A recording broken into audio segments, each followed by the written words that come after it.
Eleanor Grant had always believed that the bonds of motherhood were unbreakable. At 58, she had lived a quiet, devoted life, first as a loving wife, then as a selfless mother. She had built every corner of her world around her husband James and their only daughter, Vanessa. But when James succumbed to cancer, Eleanor's world collapsed into silence. The house they once filled with laughter turned into a mausoleum of memories too heavy to carry alone. What you're about to witness isn't just a story, it's a powerful reckoning. Drop a comment letting us know where you're tuning in from, and hit subscribe for more unforgettable stories like this one. With trembling hands, Eleanor sold the home she and James had built from nothing, a modest place in the suburbs that bore the marks of every milestone. Pencil scribbles on the kitchen wall measuring Vanessa's growth. The dented banister James could never bring himself to fix. The floral wallpaper Eleanor had always meant to change. She let it all go, convinced she still had one anchor left, her daughter. Vanessa, now married to a man named Brian, offered Eleanor a place to stay. Or rather, Vanessa extended the invitation while Brian offered a tight smile and a half-hearted nod. "It's just until you get back on your feet, Mom," Vanessa had said, her voice gentle but rushed, as if rehearsed. At first, Eleanor tried to be the invisible guest.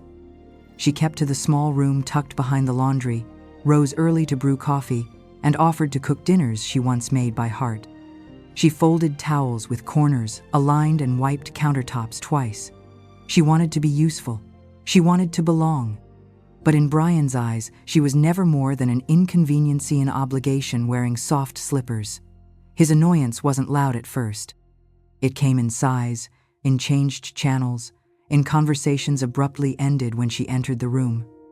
Vanessa, ever silent, chose not to notice. Then came dinner. It was a Tuesday evening. Eleanor had spent the afternoon slow roasting chicken with rosemary, Brian's favorite. She set the table carefully, napkins folded, glasses gleaming, a candle flickering quietly in the center. She hoped this would be a moment of shared peace. They barely looked up when they sat down. Vanessa was glued to her phone. Brian tapped absently on the table. Midway through the meal, without warning, Brian set down his fork and said, "You know, we can't keep pretending this is temporary. We're not running a shelter." Eleanor blinked. "Two, don't understand." Brian leaned back, his words sharp. "We're stretched thin. We didn't sign up to feed another mouth. You're not contributing. It's time to figure something out." Eleanor's hands trembled beneath the table. Her eyes turned to Vanessa, waiting, hoping for a protest, a defense, even a look of discomfort. But Vanessa simply nodded. "Maybe it's time, Mom. Just until you can find something more stable." No accusations, no shouting, just quiet betrayal. Eleanor stood, her dignity, already worn thin, folded neatly as she excused herself. In her room, she packed 2 suitcases, the last remains of a life she once built with love. She zipped them slowly, not crying, not pleading. There was no need. By the time she stepped out into the night, wind catching the edges of her coat, no one stood at the door, no one followed. The porch light flickered above her like a goodbye no one cared enough to say. She didn't look back. That night, Eleanor learned a truth too heavy to deny. Sometimes, the people you pour your soul into will leave you standing in the cold with nothing but a pair of suitcases and a silence that screams louder than words ever could. The days after Eleanor Grant was cast out felt like a blur of gray. Her world had shrunk to a single room in a rundown motel, thin walls, flickering lights, and the scent of old smoke lingering in the curtains. The room was cold even when the heater buzzed. At 58, Eleanor found herself with no home, no job, and worst of all, no family to lean on. The daughter she had once swaddled in her arms had silently watched her walk out the door. That wound ran deeper than any winter chill. She applied for work at diners and dollar stores, but her age and quiet demeanor were met with polite rejection. Some days, she skipped meals to stretch her savings. Nights were worse. Loneliness crept in like fog through a cracked window, and sleep came only when exhaustion dulled the ache.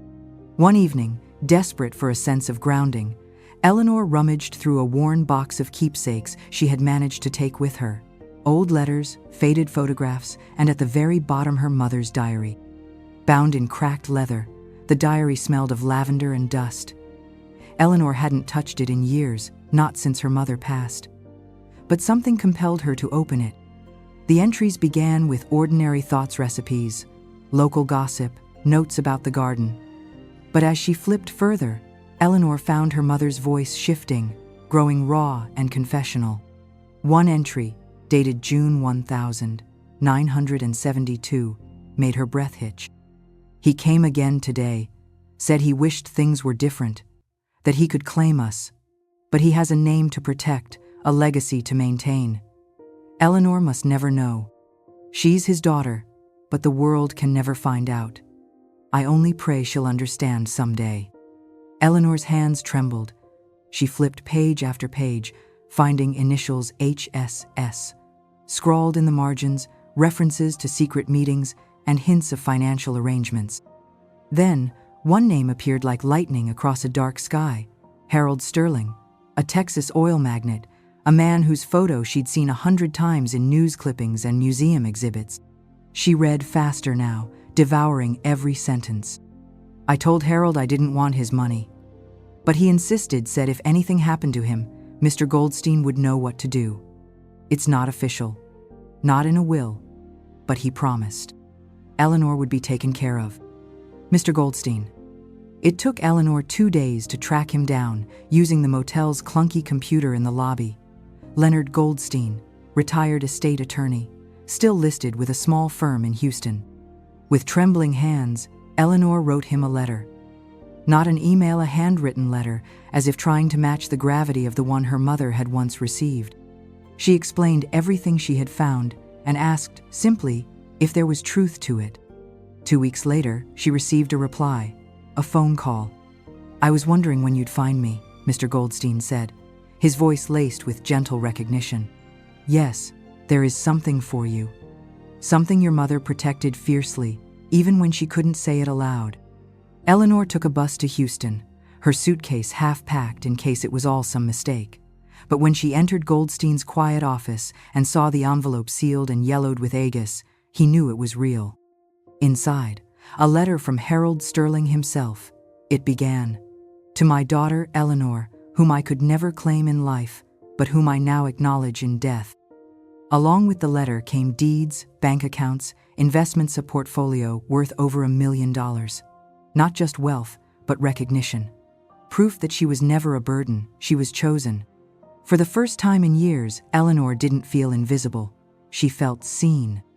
She wasn't just reclaiming her life. She was rewriting it. Eleanor Grant re-entered the city, not as the weary widow who once stood outside her daughter's home with nothing but 2 suitcases and a heavy heart, but as a woman transformed, sharpened by betrayal, emboldened by truth, and fortified with silent resolve. She didn't announce her return. There were no messages, no warnings, no attempts to reconnect. Instead, she operated under the shield of anonymity, guided by the trusted hands of her lawyer and financial advisor.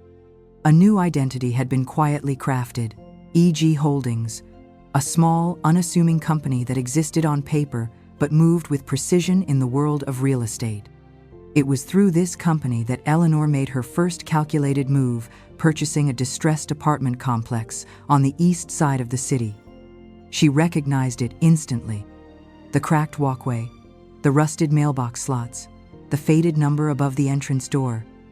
It was the same building where Vanessa and Brian lived, the same building where, just months earlier, she had been discarded like clutter that no longer fit the aesthetic. The purchase was handled swiftly and quietly through a blind trust. Not a single tenant, not even the property manager, had any idea who the new owner was. Eleanor preferred it that way. Power, she had learned, spoke loudest when cloaked in silence. Her first action as landlord wasn't explosive, it was deliberate. All tenants received notice of revised lease agreements and updated rental assessments. For most, the increases were modest, justified by the upcoming renovations and market conditions. But for Brian and Vanessa, the rent was tripled. It wasn't vengeance, not exactly. Eleanor had spent enough nights in silence to understand that retribution rarely healed. This was about boundaries, about accountability.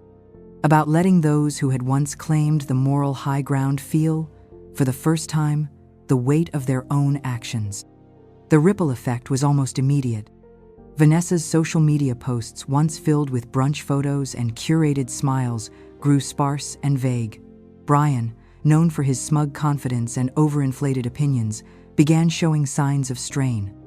Their neighbors whispered about loud arguments, about Brian's temper flaring over bills, and about Vanessa pacing the hallway late at night, phone clutched tightly, eyes red. They tried to reach Eleanor, or rather, the mother they assumed was still weak, still waiting on the sidelines.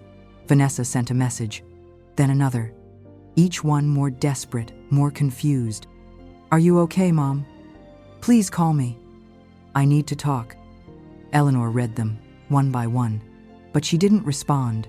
Not because she didn't care, the ache in her chest proved otherwise, but because silence, in this moment, said more than words ever could. She remembered too clearly the dinner table that night, the way Brian looked at her like she was an invoice they hadn't budgeted for, the way Vanessa stared at her plate, choosing submission over support. That silence had cut deeper than any insult. Now, she returned it not out of spite, but as a mirror. They had made her invisible. Now she made herself untouchable. And still, she watched. Not obsessively, but attentively. She received monthly reports from the property manager, notes about repairs, tenant satisfaction, minor complaints. She approved upgrades, quietly, new lighting for the halls, reinforced doors, pest control, and let the changes speak for her. No one suspected the hand behind it all.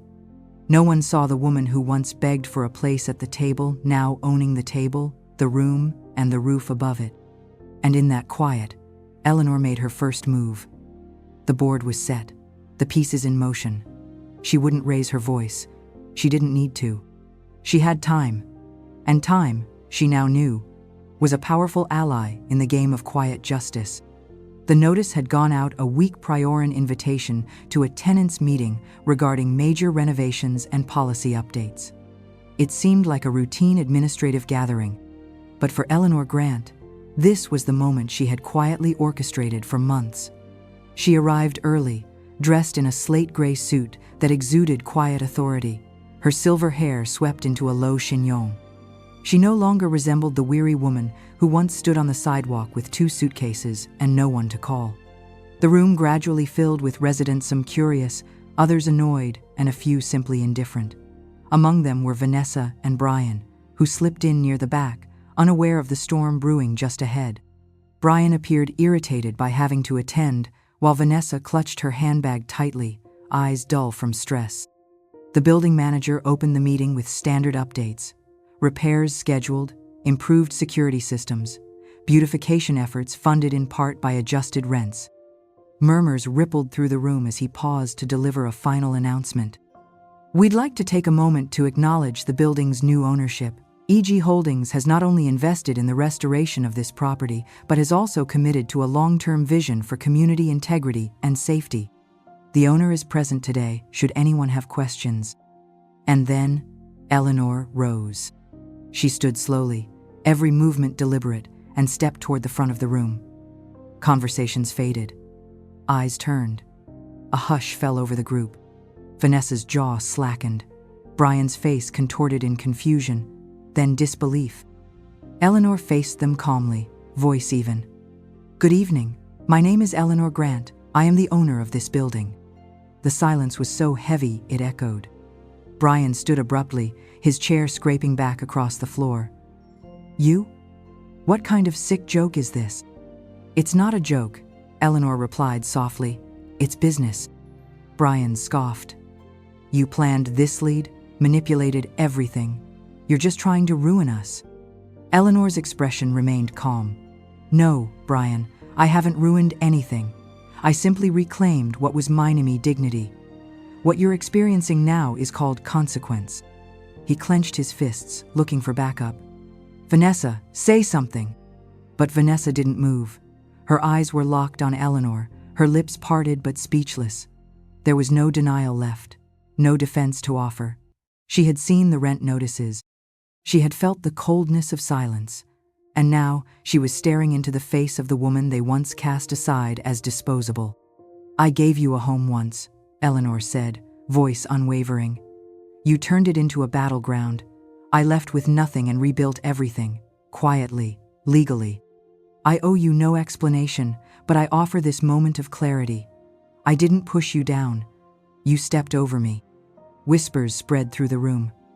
Some tenants glanced at each other in surprise, others nodded slightly in understanding. Brian tried one last time. "You're bitter. That's all this is." "No," Eleanor replied. "I'm awake." She turned to the rest of the room. "If anyone has concerns about the upgrades or changes, I'll stay after the meeting to address them. Thank you." And with that, she stepped aside. The manager resumed the agenda, but the tension lingered like smoke. Brian stood frozen, unable to process what had just unfolded. Vanessa, pale and stunned, sank deeper into her seat as if wishing to disappear. Eleanor didn't gloat. She didn't need to. Her presence alone said everything. She had returned not to seek revenge, but to restore balance. And tonight, in full view of the people who once made her feel invisible, she stood as a woman seen, heard, and finally respected. A few days after the residents' meeting that exposed everything, the knock came soft, hesitant, like someone unsure if they still had the right to be heard. Eleanor stood by the window, tea in hand, unmoving. Outside, the afternoon sun was fading, its golden light casting long shadows across the floor. She didn't rush to the door. She already knew who it was. When she finally opened it, Vanessa stood there disheveled, eyes red-rimmed, hands clutched tightly in front of her. The confident young woman Eleanor once raised had all but vanished, replaced now by a figure carved from guilt and quiet desperation. "Hi, Mom," she whispered. Eleanor didn't answer. She simply stepped aside, allowing her daughter to enter. No embrace, no words, just a space created, not offered. Vanessa sat at the edge of the sofa, barely breathing. I know I have no right to be here, but I needed to see you. Just once." Eleanor poured tea with slow, steady hands. The clinking of the porcelain was the only sound between them. Vanessa looked around the apartment. It was simple, elegant, peaceful, the very opposite of the chaos now consuming her own life. "Brian, he's angry.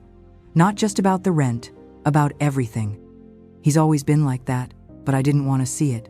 I told myself we were just going through a rough patch, but now," her voice cracked, "now I barely recognize the woman I've become." Still, Eleanor said nothing. "I'm sorry," Vanessa continued. Her hands trembled. "For that night. For sitting there while he humiliated you. For not saying a word. I was scared. I wanted to keep the peace. I thought if I stayed silent, it would pass. But it didn't. I betrayed you with that silence." Eleanor placed a cup of tea in front of her, then sat across the table calm, composed, unreadable. Her eyes didn't burn with anger. They didn't glisten with tears. They simply looked through Vanessa's, if searching for the girl she once knew, the daughter who used to chase butterflies in their garden, barefoot and laughing. "I miss you," Vanessa whispered. "I miss the way things used to be. I don't know how to fix it, but I had to try." Eleanor gently wrapped her hands around her own tea, letting the warmth soak into her skin. But she didn't respond, not with words, not with gestures. The silence stretched. Vanessa nodded slowly. "I understand. You don't have to say anything. Maybe it's too late. Maybe some things can't be fixed." She stood, brushing her palms along her skirt, eyes glancing toward the door. "Thank you for listening. Or for letting me say it, even if you didn't want to." At the threshold, she paused again. Her lips parted, but no words came. She simply turned and walked out. Eleanor didn't follow. She didn't close the door immediately, either. She stood there for a long moment, letting the breeze drift in, cool and faintly scented with spring. She wasn't angry. Not anymore. But the space between them, the one built from nights on a motel bed, from unanswered messages, from being labeled an extra mouth, couldn't be filled by an apology. Some things break clean. Others crack in ways that can't be mended. Eleanor returned to her chair, lifted her tea, and stared out the window. The sun was setting now, and she welcomed the silence. It was no longer the silence of rejection. It was the silence of choosing peace. The decision came quietly, like most of Eleanor's turning points. No fanfare, no drama, just the resolute calm of a woman who had learned that peace was not given, but reclaimed. She sold the building. The paperwork was signed on a crisp Wednesday morning. The buyer, a mid-sized real estate firm, offered a fair price, more than enough to reshape a future. Eleanor shook hands, smiled politely, and walked away with a heart lighter than it had been in years. Half of the proceeds she donated anonymously. The check went to a local organization that supported women who had suffered domestic abuse and emotional neglect. Women like her, who had once stood at the edge of despair with nowhere to turn. She asked for one simple thing in return: to name the new wing of the shelter after her mother, Marion's Haven, a tribute to the silent strength passed down through generations. With the other half, Eleanor bought a home. Not a mansion, not a penthouse, just a modest 2-bedroom cottage on the edge of town, nestled beneath tall sycamore trees. It had a white picket fence, a creaky front gate, and a porch that caught the afternoon light like an old friend welcoming her back. It was perfect. The first night in her new home, she didn't unpack right away. She simply brewed a pot of tea, took a soft blanket, and stepped out onto the porch. The sky was painted in shades of lavender and rose, birds dipping across the horizon. The world had slowed, and for once, it wasn't because of grief, it was because of peace. She sat in the wooden rocking chair, her hands wrapped around the warm mug, eyes on the fading sun. And she smiled not because everything had been healed, but because she was no longer waiting for someone else to fix it. She had done it herself. Eleanor didn't think of Vanessa often anymore. Not out of bitterness, but because she had released the need to be understood. The apology had come, and that was enough. It didn't bridge the chasm between them, but it had acknowledged it. That was more than many ever received. She had no interest in revenge. Not really. What she wanted, what she fought for, was never to see them suffer. It was simply to be seen. To prove to herself that she was never disposable, never a burden, never just another mouth to feed. In reclaiming her power, Eleanor had learned that dignity is not something given by others. It is something you choose to carry, even when no one is watching. Especially then. Her days were simple now. Mornings began with tea and birdsong. Afternoons were filled with books, journaling, or tending to the garden she'd started behind the house: tomatoes, lavender, rosemary. Things that grew quietly, with care. Just like her. Sometimes she'd pass neighbors on her walk, some waved, others didn't. She didn't mind either way. She no longer needed to be recognized to feel worthy. She had written a new story, one not dictated by betrayal or silence, but by strength, serenity, and self-worth. And in the quiet moments, when the wind danced through the sycamore leaves, she'd sit back in her chair, sip her tea, and whisper to herself, "You did it. You came home." Because that was what she had truly built: not a business, not a fortune, but a life. A life she owned, a life that no one could take from her again.